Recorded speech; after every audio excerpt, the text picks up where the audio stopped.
Hello again, beautiful people. Welcome back or welcome to my channel if you are new. Today we have a guest. They're not ginger, you ginger yourself. Nobody clap for yourself. You self, you don't try for yourself. So this is your unofficial introduction to my hubby and his locks. It's been about 7 weeks or so since his last retwist, and today I've intentionally set aside some time to get him right because we also have just a little bit of repairing to do for a few of his locks that broke off. I'm assuming at their weak point, and I know one or two of them, our son was the culprit. He thinks daddy's locks are toys. So a couple of fun facts about my husband's locks. He likes to joke and say, my locks are older than some people's kids, meaning he has about 12 to 15 years of growth. He's only had one trim done by me, I want to say 3 years ago. And before I started taking care of his locks, I know he had one main stylist that he would go to, and she handled all of his hair care. To my knowledge, prior to that, he only had one major hiccup in his lock journey, where a loctician actually did a retying process on his locks. And unbeknown to him, he left the salon with a handful of locks that were combined at the root. By the time I started taking care of his locks, there was about 8 inches of growth between the combination point and his roots. Since becoming his hairstylist, my only place of concern has been his hairline, or at least the perimeter of his locks. So that's where I tend to see a lot of locks that fall more so on the thinner side, but that's entirely due to his shape ups and whoever cuts his hair. Outside of that, I would definitely say he has pretty healthy locks, despite the fact that his lock care routine is far less involved than mine. On a day-to-day, my husband literally goes from having his hair out at work to coming home and putting it all in a satin cap, and that's it. He is the epitome of leave it alone and it'll grow. If I notice that he is scratching his hair a lot more, I will sit him down and at least oil his scalp.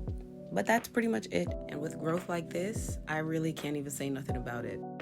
One big change that I recently made to his maintenance routine is to incorporate palm rolling. Now, honestly, I had no idea how to palm roll before this point. In my salon days, as it pertained to locks, I was often helping people start their lock journeys out with the comb and coil method. And when it came to maintenance, my go-to was to retwist the root of the lock by hand, like you guys are seeing in this video, and then twisting the new growth or excess hair around the body of the lock, pin it in place, and then get that person under the dryer. So for the first 2.5 years, that's exactly how I was maintaining my husband's locks until I decided to start incorporating palm rolling. And I don't plan on stopping or changing this method anytime soon because I really like what it does to his new growth and the loose hair along the shaft of his locks. If you guys notice, I'm not really focused on making his parts perfect. He is a little tender-headed, so I tend to park the comb somewhere in his hair and use my fingers as much as I can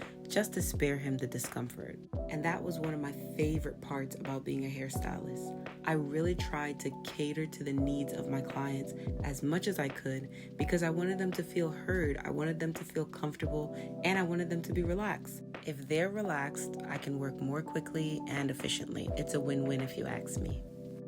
I actually love the freeness of his grid, if I can even call it that. I can see that the brick method parting style was used, which is optimal for achieving fullness and volume, which still allows your hair to lay really nicely without having any bulkiness or see-throughness at all. And that's the same method I applied to my locks. If you've seen any of my videos, then you know the areas of volume and fullness are focal points of mine because my hair tends to be flat and thin in certain areas. But yeah, his locks seem to have a more carefree structure to it than my own. And I really like that because I feel like it removes the need for perfection and precision during his maintenance process, which makes it a little bit easier on his stylist, being me. And I also think his roots are benefiting health-wise without the excessive use of combs to carve out and perfect each parting space. So the differences in how I maintain my locks versus my husband's locks are pretty much always right in front of my face. And sometimes I do wonder if I stopped retying my roots and started retwisting them if I could also benefit from having thicker and fuller roots. In one of my earlier videos, I shared how I had to start a combination process on my locks due to thinning and a very obvious line of demarcation. But I wonder if incorporating retwisting in some manner could help prevent thinning and breakage at my roots. I don't know, y'all. I'm just thinking out loud. So yeah, I went ahead and recombined all his locks that broke off. Child, I remember when this process used to tear my fingers up. Like, if you don't know how to use this thing, you have to be careful, because I tore my fingers up so bad, I had to wait like a week or so for it to heal. This tool is no joke. But once you do know how to use it, the process is pretty easy and pretty quick. I know this was a very conversational style video, but I really just wanted to chat with y'all today. If you gleaned anything at all from this content, please leave a thumbs up. Subscribe to the channel. It is free, but it helps your girl out so much.